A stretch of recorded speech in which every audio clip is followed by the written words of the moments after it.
Welcome back to Murder with a Mrs. I'm Darren. And I'm Amy. And today we're going to tell you about Chanda Turner.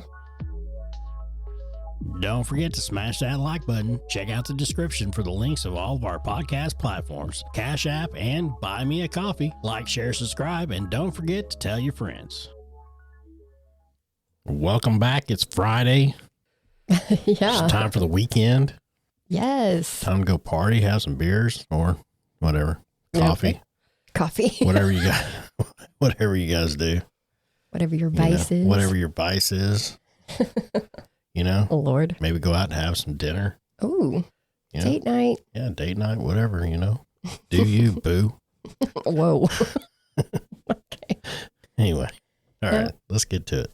I know we did the Colin Griffith story that had, or case that had ties to Oklahoma, and hopefully we can revisit that one. And that was last week. Right. That was what, Tuesday? Last Tuesday? Not this recent Tuesday, the Tuesday before. Right. So this recent Tuesday was Terrence and Felipe, the Circle K case. Yes. So just clarify.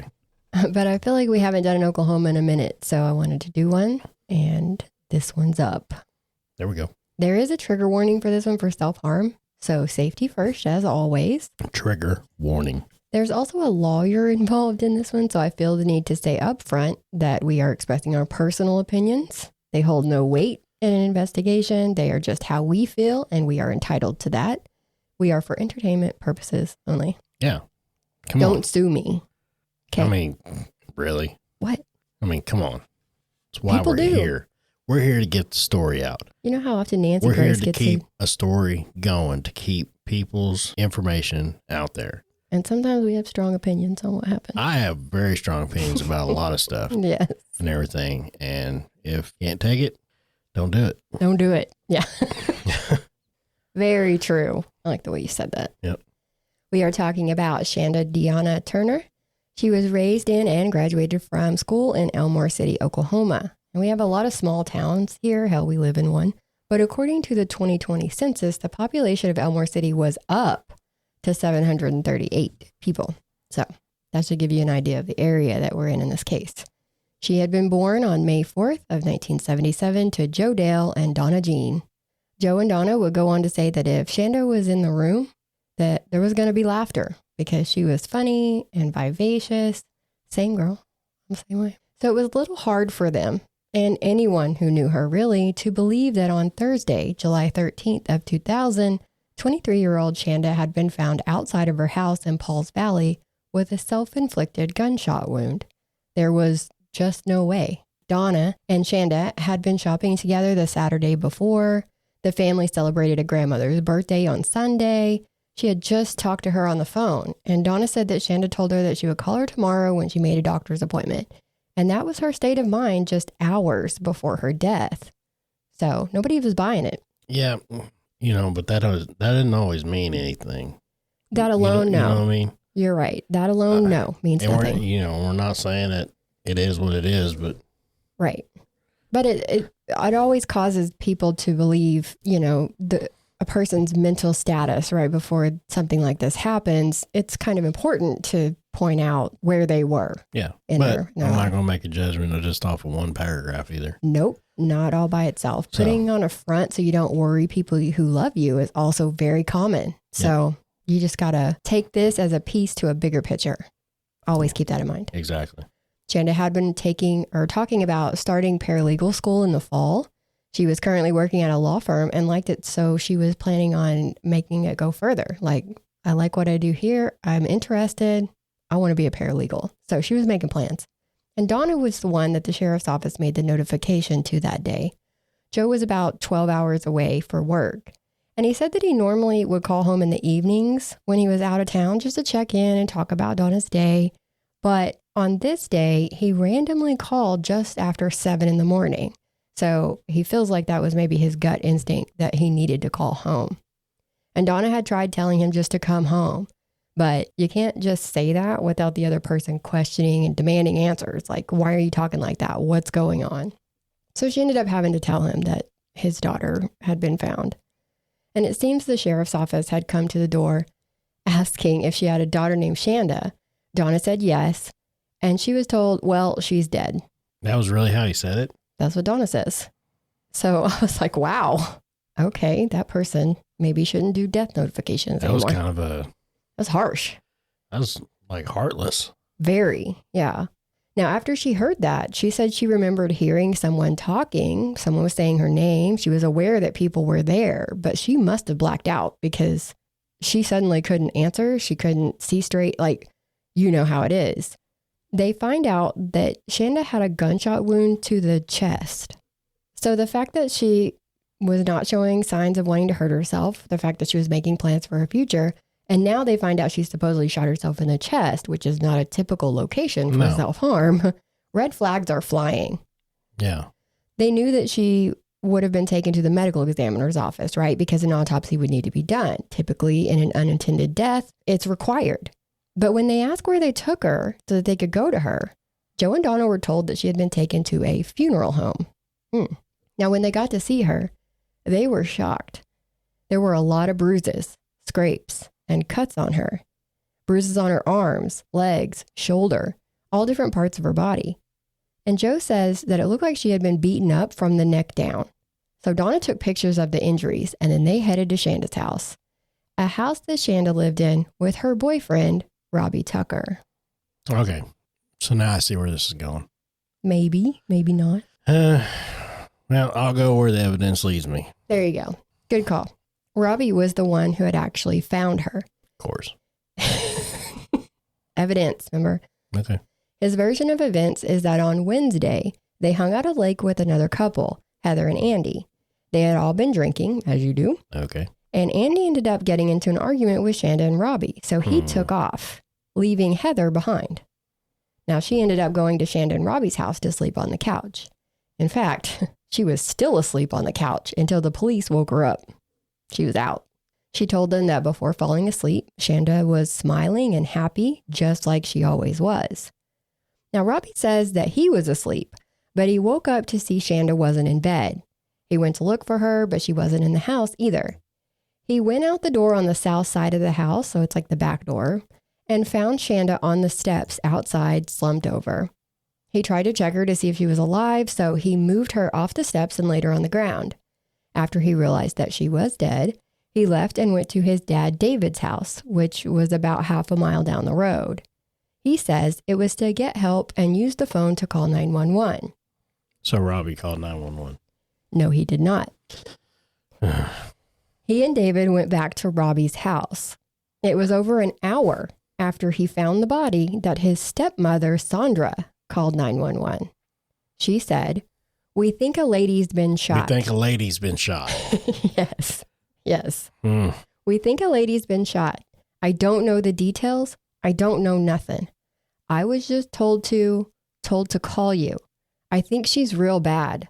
And I've called the ambulance to come out there, but they want the police out there. Now, I was a little confused about how she called an ambulance and then called 911 to get the cops. It's a small town. Maybe she knew the paramedic on duty personally and called direct. There really hasn't been any clarification on how she got an ambulance without calling 911. So I don't know what to say about that. The operator asked if she would be there when they arrive, and she says, "No, I'm not even there. My husband went down there. They said he just thought she'd been shot. He didn't know for sure." Now, I got hung up on the he that she was talking about. Like, was it Robbie or was it David? Yeah. There's obviously no phone at Robbie's house. That's why he would have to go to David's to call for help, right? And they've never said whether he had a phone at his house or not. So I have to assume that he didn't. So if David told her that he thought she'd been shot and he didn't know for sure, then David would have had to go to Robbie's and then come back to have Sandra call 911. So that's why I got mixed up. I'm like, what he you talking about? Because she started it out with my husband. So I don't know. Maybe it's just something I'm focusing on. Now, if he did that, then he would have had to go back down to Robbie's again. So that extends the time between when she was shot and when help was actually called and arrived. Yeah. And that's just something to keep in mind. Also, the fact that they didn't know if she was shot. So there was no gun with her? Oh, there was a gun when the cops got there, yes. With her? Right there on the step. right on the top step where it meets the house. Next to her. Yeah, where her body was when Robbie found her. Maybe he just didn't see it, I guess. I don't know. So shot in the chest, and she laid the gun next to herself. It was, well, when the cops got there, in their crime scene photos, we'll post them. You can see the gun sitting up by the door, like where the steps meet the door. So it would have literally fell right beside her, I guess. Now I'm going to give the police a participation trophy for parts of this case because they did do some things, but don't get too excited. Even Donna noticed a glaring issue when she went to the house to get Shanda's favorite dress to take to the funeral home. And that was a pool of blood soaking the carpet inside the house at the south door. And the cops noticed it too. And they went into this how we say they always should, treating it like a homicide. So yay for that. For all of about 3 hours. Good night. That's when the medical examiner investigator ruled it a suicide. And the investigation was done. Keep in mind, though, that I said investigator, not a doctor. The investigator. Yeah, it's a medical examiner investigator. Right. Okay. One of the police reports shows that they observed a white female victim laying on her back near the south entrance door to the residence. Isn't a medical examiner in their job just to rule if they're dead or alive? No. And as to how they became dead or alive? They do that, yeah. So that's part of the investigator part. They have to look at the scene. I guess the coroner's job is to rule if they're dead or alive. That's right. Right. I got you. But the medical examiner has to investigate everything or what they can. Okay. So they found, like I said, the officer said that she was laying on her back near the south entrance door of the residence. The victim had a large amount of blood on her clothing. A hole appeared to be a bullet entrance wound was located on her shirt near the center of the chest. The cloth around the hole was burnt. Large deposits of blood were found on the porch steps and the west of the steps. The south door had what appeared to be a bullet hole that passed through it. There were 4 .380 caliber bullets found on the porch steps, along with a .380 caliber semi-automatic pistol that was jammed with one spent shell casing. So definitely a gun. Yeah. So, I mean, a gun, bullets on the porch. Yep. And a gun, a gunshot wound to her chest. Yep. But Robbie didn't know if she was shot. Right. He didn't know if she was shot or not. Got it. Yeah. Pool of blood in the living room. Inside but the yeah, door. She was on the porch. Right. Now, maybe he was in a panic. I don't know. And there was a bullet hole in the door to indicate that she was shot while sitting in front of the door, right? Yeah. That makes sense. The report went on to say that he observed blood inside the south entrance door on the carpets. Like I said, the police did notice it, like what Donna said. So how did all that blood, a pool of it, they call it, how did it get inside? The door was obviously closed because the bullet went through it. So I guess it must be magic. But it also said a couple other interesting things, like that there was blood on the bed in the couple's bedroom, the bedclothes, and the curtains. What? Yeah. Also, it says that Robbie had a laceration on his left arm, a large bruise on his left torso, and blood on his hands, feet, and body. So it sounds like Robbie might have been in a fight. Yep. Sounds like Robbie might have had a little altercation. Yeah. It says that the officer had to wake Heather up. Poor thing. She was drunk. They had to wake her up, and she was observed being unsteady on her feet, had a strong odor of alcohol, and was unable to speak coherently. So sounds like she was still drunk and slept through whatever happened in that house. And there's plenty of fuckery to raise concern. But as soon as the medical examiner investigator said suicide, the investigation completely shut down. Like they just stopped everything. He said the wound was on the upper left chest. There was gunshot residue on her right hand. There was a bruise on the knuckle where your pinky finger meets the hand. And it was big enough that it went over onto the ring finger knuckle too, of the right hand. So the investigator said it looked to be from the action of a slide on a handgun. Okay. I mean, that's the wrong side of the hand. If you're holding a gun, how is this getting bruised from the slide? Exactly. It's way on the other side of your hand. That's not, yeah. That's what I'm saying. It's not. That's not right. I don't even know if it's possible. According to the medical examiner investigator, it is. So, I mean, magic. because even when I'm shooting or anything like that, I mean, it like Here, yeah, it can gets come me right. here. It gets me right here. The slide gets me right here, and But I you mean have that's just to- because I hold it accidentally. I hold it wrong. You know what I mean? And it's just. But that's also if you're shooting in front of you. This would have been her shooting at herself. So, But even at that, I mean, what is she sitting there? I guess she'd have to hold it like that with her hand twisted to shoot it upside down. No, because then the gun would still be down there. Yeah. Man, I still can't make it make sense. That's a wild accusation right there. Yes. All of this, along with the fact that it was believed that Robbie was very controlling, none of this sat right with Joe and Donna. Yeah. And by controlling, they said that he would like take her to work or go to work with her and then sit in the car outside waiting for her to get off work. Like, why? Well, okay. Why are you there? No, not like you. Not like saying that's no. Oh. So, I mean, if I'm just thinking, I mean, I'm not saying that this is right or wrong or anything like that, but Okay. maybe they was just low on money, so they was trying to save gas. But why would he just sit in the car? Why didn't he go do whatever he needed to do? Because then he'd be wasting gas. So why is he there? I don't know. But that's what I'm saying. I mean, if he drove her to work, maybe he's just chilling. I guess he was bored sitting at home. I mean, don't know. it does sound very, very controlling. I mean, but it's just, I'm saying. Yeah, that was just one example. Maybe she didn't like driving. I don't know. Maybe not. And so, you know what I mean? Maybe she didn't like driving. So he drove her to work and then he just sit there and chill, you know? I just couldn't figure out why you'd want to sit in a car for 8 hours. Yeah. And it was 2000. It's not like he had a cell phone to like play games or watch TikToks. Yeah. So, I mean, I'm not saying, I mean, the way this is reading out, I mean, it's not looking good for him, buddy. Not looking good. Mm-mm. And it only gets worse. They tried to postpone a funeral for as long as they could. The family was begging for an autopsy, even offering to pay for it. But the sheriff's office kept refusing, and the family ran out of time. They can't refuse it. Then why? It's a suicide. They will not allow an autopsy, and the family can't just have one done. Why? So, well, I guess back then you couldn't. I don't What? know. They were begging for it. They were trying to get it, and nobody It's would do up it. to the family to get one. No. No? There should have been an autopsy because it was an unintended death. So regardless, there should have been one. But since they ruled it as a suicide, they don't have to do one. And the family can't make them do one. Back then, they couldn't make them do one. And we'll talk about that a little later too. Yeah, but I mean, when Dad died and everything, you know, they asked us if they wanted to. Right, because it was an unattended death. Oh, Right. okay. Right.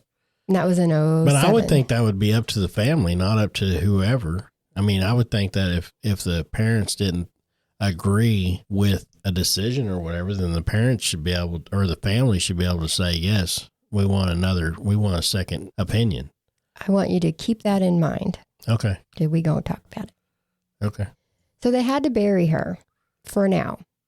They picked a spot at the cemetery that was at the highest part of the land available, and Yeah. they made sure to put her in a sealed crypt Okay. to try to preserve as much as possible while they kept fighting. They knew that one day they would win and that she would have to be exhumed to have an autopsy done. So they were making plans. Yeah. They're like, you won't let me do it now? One of these days, it's going to happen. So they put her in the best place they could at the time. Okay. So here we're going to stop. And we're going to play play our ad from our sponsor. So just hang with us and we'll get right back to the story. Do you or someone you know live in an apartment community? Are you balling on a budget? Make your money work for you. Some apartments don't even offer a washer and dryer included in the lease. If you want that life, you need to contact My Laundry Solutions. They service areas in Oklahoma, Missouri, and Texas. Their newest location is in Fort Worth, with more locations opening in Texas in 2025 and 2026. Check the website for locations near you. There's no credit check. Every contract includes free local service. They professionally install, and your account is available 24/7 online. Go to your leasing office, go to mylaundrysolutions.com, or call 800-535-4411. Stop wasting your hard-earned money at the laundromat and give My Laundry Solutions a call today. Give My Laundry Solutions a call. Call them up. Yep. Or go online. Their website has a Go lot online. of It's information. their website is real easy to navigate. Very easy. And Yeah. everything. We go on there just to get information if we need to for for the ads and stuff, but Mm-hmm. super easy to navigate and to go on there and everything. And they're great people. So, I mean, if you call them, they're Very helpful. they're very helpful. Mm-hmm. And so anyway, back to the story. Now, several months later, the family got a package delivered to their front door from an anonymous someone at the Garvin County Sheriff's Office. He said, "I have exhausted everything I can do. I hope you have better luck." Inside the package was all the police reports, the crime scene photos, and witness statements. All the stuff that the sheriff's office had on the case. So Joe and Donna called him a lawyer, a defense attorney, so that attorney could tear the case apart. That was their words. They wanted somebody to tear it apart and give them an honest, unbiased opinion. Like, are we crazy? Tell me what's going on. I'll take whatever you say. And that's what they said. Whatever you say, we'll go with it. But we just need somebody else to say we're not crazy. And this person was Jay Mindros. She looked over the case file and found absolutely nothing that supported that this was a suicide. Only that it had been staged to look like one. And they did a pretty shitty job doing it. The scene did not add up to Robbie's version of events, and he had fresh injuries on him. There was a lot of blood in the bedroom. The police report said that there was blood on the bedclothes, but in the crime scene photos, the sheets were missing from the bed because you can see the mattress, which also had blood on it. Donna said that she saw blood high up on the walls in that room. Plus, we know it was on the curtains. And one of the most obvious signs of crime scene tampering was the spray bottle of cleaner next to the bed. Somebody's cleaning up in there. Sounds like it. Yeah. There was evidence that someone had tried to clean up some of the blood. Now, Attorney Jay believes that she was hurt in the bedroom, carried to the back door where she would have had to been set down so that the door could be opened, and that would have caused that blood pool right in front of the door, and then put outside on the steps. So someone hurt her, I don't know who that would be, and then moved her, then went and called for help. Just saying.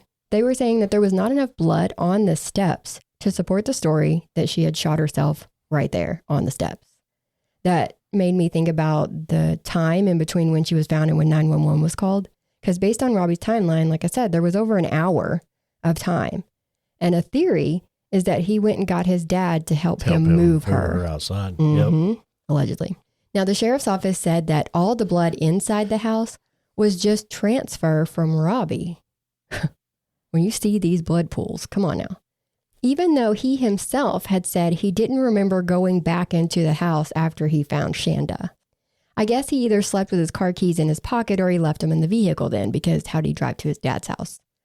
They also point out that Robbie didn't have any gunshot residue on his hands, failing to mention that when they did the test, he also didn't have any blood on his hands. Remember that officer's report said he had blood on his hands from touching her body to move her to see if she was alive. Yeah. Yeah. He washed his hands. He washed his hands. And nothing else. And he had plenty of time to do it. Plenty. Who knows when this actually happened? Oof. And nothing else on him was tested for GSR that I saw. There was a list in the package of the names of 21 people who came and went from the house that day. Now, 3 of the names I could make out could have said deputy in front of them. I think it said DPY or DTY in front of them, meaning that would leave 18 random people, a lot of who were Robbie's family members, who went onto the property and through that crime scene, including Robbie's stepdad, defense attorney Robert Rennie. Of course. Of course. Now, Donna and Joe say that Chanda had to fight to stay alive, so now they fight for her. They speak for her because she can't defend herself in this. And so that's what they do. But it would be 9 years after her death that the district attorney got a court order for an autopsy. Good. So she was exhumed. Oklahoma medical examiner Dr. Colley, along with Dr. Charles Bucks, who was hired by Shanda's family, they did the autopsy together. And they said that the path of the bullet was from front to back with a slight downward trajectory. And so somebody that was taller. From up above. And a little from left to the right. The bullet hole in the door was slightly upward, not downward. So it doesn't add up. They believe that she was shot in the bedroom, that the gunshot residue on her hand was because she was in the vicinity of it. She was likely trying to grab the gun to keep from being shot, or at least was close to it when it went off. Also, there was nothing about the gunshot that would have immediately killed her. She would have been able to move around and talk while she bled out. And there was an EMT report showing that either David or Robbie said at the scene that she was sitting there talking after she was shot. So they could have waited for her to bleed out before they called 911. They could have. That's a theory. Attorney Jay pointed out that if they hadn't waited at least an hour based on Robbie's own timeline, that they could have saved her if they wanted to. She also pointed out that it says after she was shot, not after she shot herself. Now, before Dr. Trant could change it from suicide to homicide, because that's what it's now believed to be, he was fired. Coincidence? I think not. And he has since passed away. His replacement left it as a suicide. Still marked it as no autopsy being done. He even checked a box saying that a heavy truck was involved. Oh. Yeah. He got her birth date wrong. Like there was so many inconsistencies. Was he drinking? Had to be. Who knows what was going on around there? It was very sloppy. But they got some new faces around the county there in 2012. The cause of death was changed to could not be determined, and that was enough for the new sheriff, Larry Rhodes, to reopen the case. Finally. Okay. He said that the initial investigation was substandard, throwing in that anytime a person does not try to get help for someone in a reasonable amount of time, and then that person dies as a result, that could be treated as a manslaughter or second-degree type of murder charge. So he's on board. Let's look into this. And I would love to say that the case took off from there, but it didn't. It hasn't gone anywhere. And I will say that Robbie is innocent till proven guilty, and to date still has not been charged in this case. I don't see how. But that doesn't mean that he hasn't been out doing shit. He has been involved in a lot of stuff, actually. Let's look at those. And I bet stepdad's been right there with him. He has. Good call. He is the attorney listed on most of the court docs that I saw for Robbie. But Robbie would eventually get arrested for shooting with intent to kill and aggravated assault and battery for a new girlfriend's case. Huh. Yes. Go figure. They asked the family, were you surprised? And they said the only surprise is that it took him that long to do it again. So, yeah. Preliminary findings show that he hit his girlfriend with a pistol in the face and fractured her orbital bone. And then he shot her in the arm while she was trying to raise her arm to shield her face. Which would probably what happened to Chanda. Mm-hmm. She probably grabbed the gun while he was pointing at her. Yep. And that's why she had gunshot residue on her. Yep. Good call. Now, when arrested in 2016 for that, he had 6 other pending criminal cases. 2 involved domestic violence against the same girlfriend that he had shot. 1 case was for breaking and entering into her mom's house, and 1 was for assault and battery of a police officer. You see how this is going. He seems to be a little violent. He did plead no contest in the shooting case, so he was found guilty, and he got 10 years for the shooting charge and 5 for the battery to be served concurrently. He was sentenced in 2018 and got almost a year knocked off for time served, so he could get out of jail any time now if he's been a good boy, because that would only put him being in jail till 2027 if he served the full sentence. And we know they like to let him out early. So just saying. Yeah. Joe and Donna fought because if the cause of death was not ruled a suicide 3 hours in, this could have had a much different outcome. In 2011, we got the Chanda Turner Reform Act, allowing families to present evidence to a judge in hopes of changing the ruling of the medical examiner. So that's why I said keep that in mind when you were saying the family should have a say-so. Yeah. Now they do. Good. Because of this act. But back then they did not. That's just ridiculous. Because, I mean, if it's their own kid or whatever, own family member, they should have the choice. And they were like, we'll pay for it. You don't even have to come out of pocket. It's not even going to cost the taxpayers any money. Right? You know what I mean? It's not, you know what I'm saying? I 100% agree. But. And that's where they're at. They still have done nothing on this case. Well, I mean, They need to pull their head out their ass because on this one right here, I mean, it was obvious. He has the charges that support yes what happened on other people, and right. it matches up with what happened to her. Eerily similar. You know, it's just he got caught for these, so they need to reopen this one because now they have grounds. Yeah. To proceed with this other one. I concur. When they got this Reform Act passed, when they started looking into it, there were like dozens of complaints against the medical examiner's office in this area. Yeah. Dozens of people were like, you're wrong. So who knows how many cases could be reopened if they just get into it. Anyways, but that's where we're at on this case. Right. So if you have any information on Shanda's case, there is a $100,000 reward last I checked. You can call the Garvin County Sheriff's Office at 405-238-7591. And if you do like our content and want to contribute to the channel, there's lots of ways to do it. Number one will always be like, share, and subscribe. Hit that notification bell so you know when new episodes drop. We do have a Cash App that you have to access by our email. So it's d&a.truecrime@gmail.com. And buy me a coffee at buymeacoffee.com/MWTM. And don't forget to tell your friends. Always. Because we are always looking for mostly subscribers. Yes, spreading the word. More than anything, tell your friends so we can get subscribers and everything, because that's the main goal. And we cover some cases that people don't cover or haven't covered in a long time. So this would help get the word out. If you have a new case that you guys want to hear, email us. Yeah. So till next time, guys. See ya. Bye.